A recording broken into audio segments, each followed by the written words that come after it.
This is The Final Word. Good evening, I'm Albie Oxenrider, and welcome to The Final Word, the show that invites you, the fans, into the conversation. You can get your opinion on TV right here every Sunday night at 11:35. At this point in time, I haven't had conversations with Ray Shero about that. About your question about coaching this team next year. What a week passed and what a week coming up. The biggest news, the collapse of the Penguins, swept for the first time since the late 70s. Let's get started by introducing you to tonight's three panelists. Channel 11's Bill Phillips, Dan Kovacevic, and Rob Rossi from the Trib. Tonight's big topics, Dan Bylsma, will he stay or will he go? Some big decisions coming up for Ray Shero. What will next year's roster look like? The Pirates prepare for Tuesday's Major League debut of Garrett Cole. And back to the Penguins as we look forward. Is the window closing on this Pens team? Dan, what's going to happen with the coach? Well, I think the first thing you're going to see is that Ray Shero has to make up his mind, and he has to make it up very quickly because nothing else is going to matter over the next few days. Shero's meeting with the media on Wednesday. I would expect him to have some kind of definitive answer at that point. I think Bylsma is going to end up staying. I don't think they're going to make a change this big, but I do think, as I've written the past couple of days in pretty stark terms, Dan Bylsma has to come up with some real answers this time. He can't just say, hey, we hit the post a few times or lousy luck. There has to be real answers and real insight as to what he can do looking forward to make changes. Rob, will the coach stay or will he go? Well, there's other elements to this. One, he's a lame duck. He has 1 year remaining on his contract. Do the Penguins offer him, as they did last time, a 3-year extension, or do they choose to offer him a shorter term, perhaps 1 year? Do they tell him that he's going to be without one or both of his assistants? He's already going to have a different goaltending coach. Jilly Milosh is going to be telling Ray Shero this week that he intends to resign from that position, take another position with the organization. They're probably going to promote Mike Bales from Wilkes-Barre Scranton there.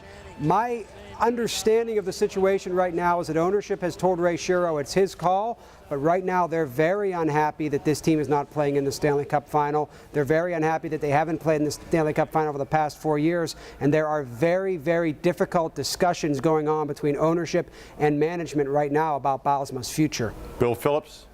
I think he should stay. I think Bylsma's done a good job.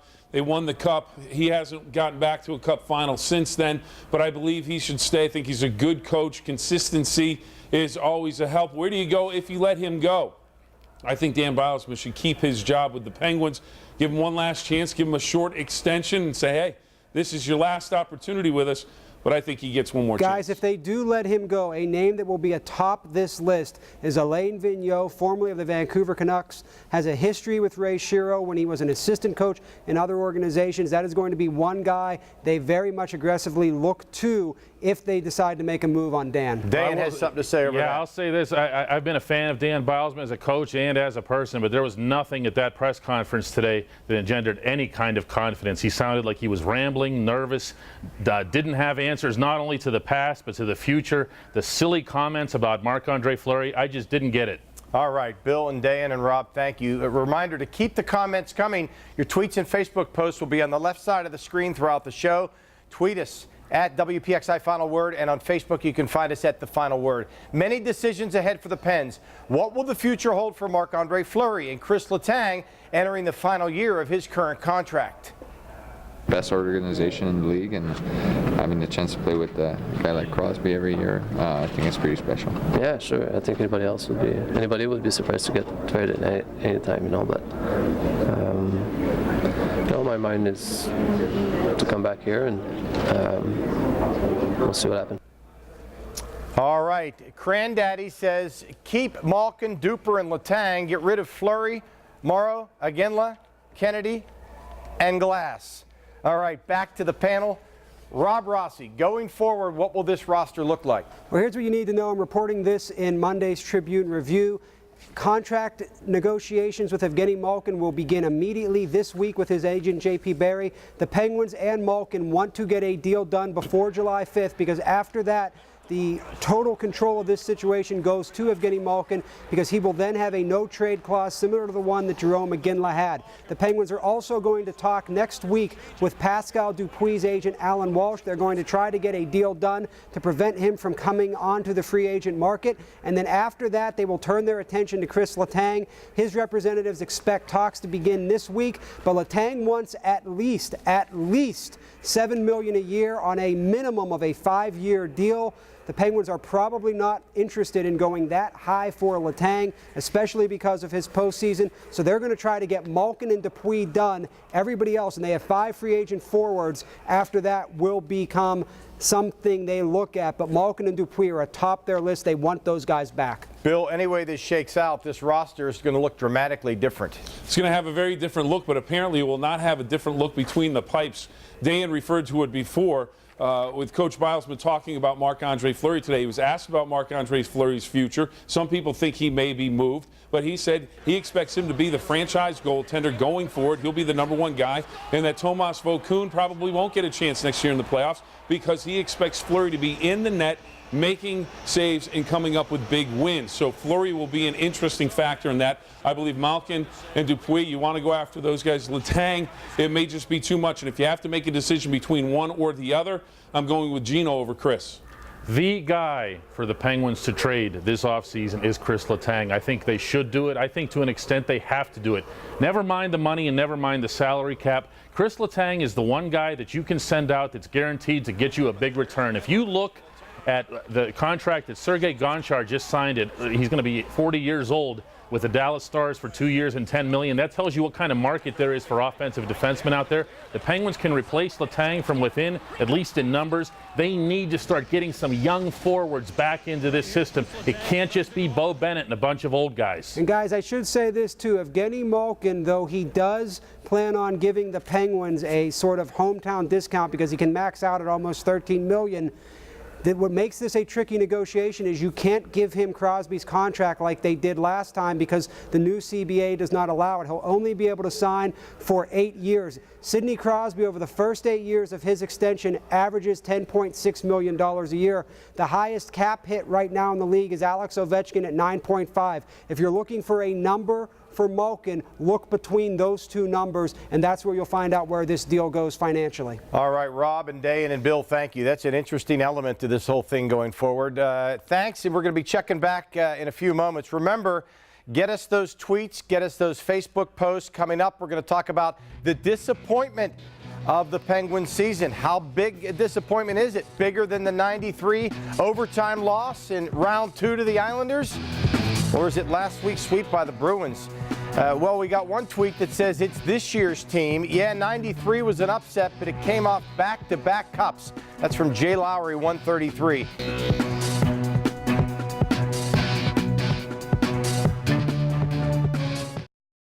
This is the final word. Disappointing, but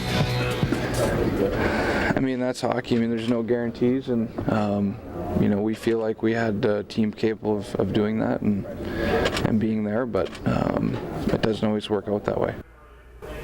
Welcome back to the final word. If there's ever been evidence that there are no guarantees, then this is it. And immediately the comparison was made between this year's sweep at the hands of the Bruins and the 93 loss to the Islanders when David Volek scored that Game 7 overtime winner in round 2. Bill Phillips, is this year the biggest disappointment in Penn's history? No, 93 is. It has to be. You had everybody in place. The roster was set. They didn't have to go out and make a bunch of changes, change the chemistry to the team. They were set. They had won back-to-back cups. They were on a roll at the end of the season. It was set up where they were just going to run through the playoffs and win a 3rd straight Stanley Cup, and then suddenly it didn't happen. 7th game, I mean, I'm still stunned even thinking about it, so I'm going to have to go with 93. Yeah, I'm going to go with 93 as well, Bill. The playoff field had really set itself up, and you saw that play out whenever the final ended up between a pretty mediocre Montreal team and an equally mediocre Los Angeles team. And it's something that I think Penguins fans who were from that era are always going to regret, the chance that they had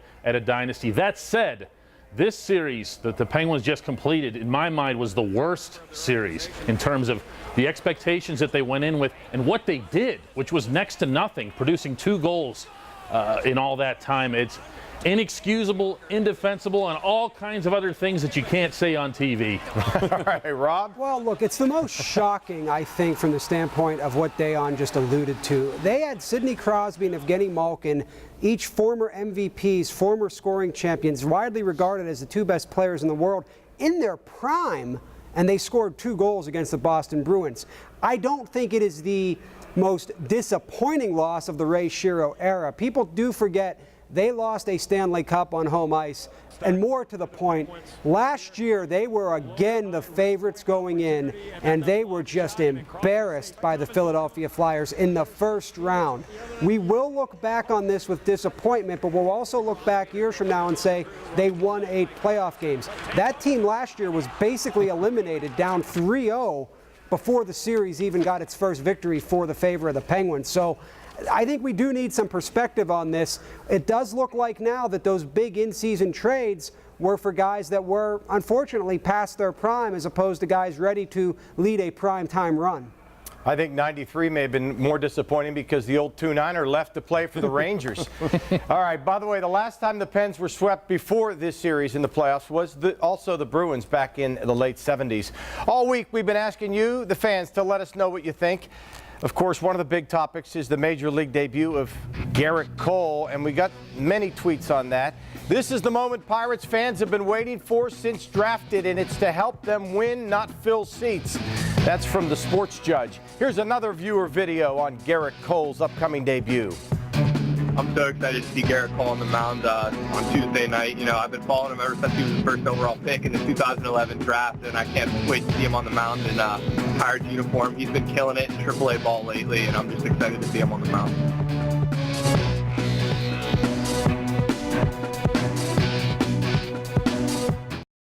This is the final word. I think it'd be pretty cool. I mean, it's something I've been working for a long time, so looking forward to that. That's Garrett Cole talking to former national champion Bill Phillips down at spring training. Thank you, Avi. The check is in the mail. Every week. Hey, I'm here to help. Cole is ready to make his Major League debut Tuesday night. Dan, this is the player, and Tuesday will be the moment the fans have waited for patiently. What will it mean for the Pirates going forward? Well, in the immediate future, obviously, they could use some help. I mean, their starters aren't getting very deep. The bullpen's starting to show some signs of wearing down, which has been something I've been predicting for a while now. Garrett Cole, you're going to love him. I don't know how else to put it. It's not just the 98, 99 mile-an-hour fastball. He's got a dynamite changeup. But the thing that you're really going to like about him, and I think that the Pirates haven't had in a long time, he is really tough. The kid is a tough mental makeup. He's going to back you off the plate. It belongs to him. He's going to knock guys down when he needs to. He has an attitude when he's out there. He gets angry. Sometimes that gets him in a little bit of trouble, some control problems. Sometimes those super fast fastballs will go out just as hard. You're going to find out that there's going to be some lumps. Don't expect the immediate dawning of Steven Strasburg like we saw with the Nationals a couple of years ago. But I do think over time that Pittsburgh's just going to love this kid. Rob? Well, look, there was a great piece today in the Tribune Review by our colleague Travis Sawchik, and he had a great quote in there about Garrett Cole talking about how overrated strikeouts are, even though this guy, according to everybody, has 3 strikeout pitches. He says a dominating game is 100 pitches with 2 strikeouts, but you're taking a 1-0 lead into the 9th inning and you're finishing it off like Matt Cain does with the Giants. That's what I want to hear. Yeah, they got a power arm. Yeah, they got an ace, but it looks like they got a guy that understands the nuances of being that, you know, go-to guy every 5 days, and it's been a long time since baseball fans in Pittsburgh have had a guy like that, and I think it's going to be fascinating to watch his development. Bill? I've had an opportunity to see him work quite a bit down at spring training. Obviously haven't seen him in the minor leagues, but in spring training, the way he goes about his business, very professional, knows exactly what he wants to get out of every workout. He has specific things he goes into spring training that he wants to work on, fine-tune things. He's got a bulldog mentality. I think he's going to be a success. We'll have to wait and see how much of a success, but in terms of that mentality, he has the makeup that you want in a starting pitcher for the big leagues. And I'll be one quick point. You never become a former national champion. That's very good. Were you planning on that? All right, but by the way, the Pirates finished the weekend 11 games over 500. The Bucks off tomorrow before Cole's debut against the Giants and Tim Lincecum on Tuesday night. We want to thank you for your tweets. Penguins coming up. And here's another one that caught our eye. Lots of 2013 Pens will not be here next year, so their window may be closed. Need a strong leader and a coach not afraid. That's from New York Food Joe. We'll be back.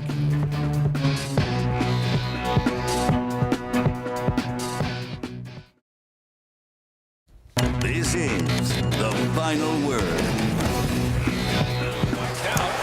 Welcome back. The Penguins have a lot to take care of over the next few months, many decisions to make. They're going to be forced to part ways with many players on this year's team. As strange as it sounds, the window may be closing on this championship runs. Rob Rossi, you had an interesting fact in Friday night's game recap about how old Lemieux and Gretzky were when they won their final cups. That's very telling, Rob. Well, it is. You know, Wayne Gretzky was 27, Mario Lemieux was 26, Bobby Orr was 24 the last time they won championships. Those are the big three when we're talking about all-time greats. But hey, Steve Yzerman was 37 when he won one too, so it's doable. And these two, Crosby and Malkin specifically, they don't look done yet. Well, this is why, again, to go back to what I was stressing in the opening segment, if you trade a Chris Letang, if you start bringing in some younger forwards, this team needs to get younger, faster, more energetic, maybe even have a little bit more fun. You know, one of the funny things about this entire playoff run for the Penguins is that everything that they did that was good was pretty much expected. You never got that sense of joy that you have whenever there are at least a handful of kids around on the team. Neither Bennett got a chance, nor Simon Desprez. That has to change, and they have to get younger. And when Bennett played in the games, he played well. And Dan, I'm going to go with the positive. Everyone's always trying to close the window. As long as it's cracked just a little bit, you've got a shot. All right, Bill and Dan and Rob, thank you again. I didn't hear anybody predicting that the Bruins would win the series, let alone that Boston would win in a sweep. The Penguins, with all their scorers and all their stars, never had the lead in this series. That's remarkable. They finished with 2 goals in what amounts to 4.5 games if you include the almost 2 full overtimes in Game 3. Sidney Crosby's right. There are no guarantees. And as the clock ticked down on the Pens season Friday night, I was reminded of the words of Dick Stockton, who on April Fool's Day in 1985 tried to put in perspective Villanova's national championship upset of Georgetown. In the aftermath of that game, Stockton said, "This is why they play the game instead of just talking about it." The Bruins sweep of the Pens is a reminder of how true that is. And that is the final word.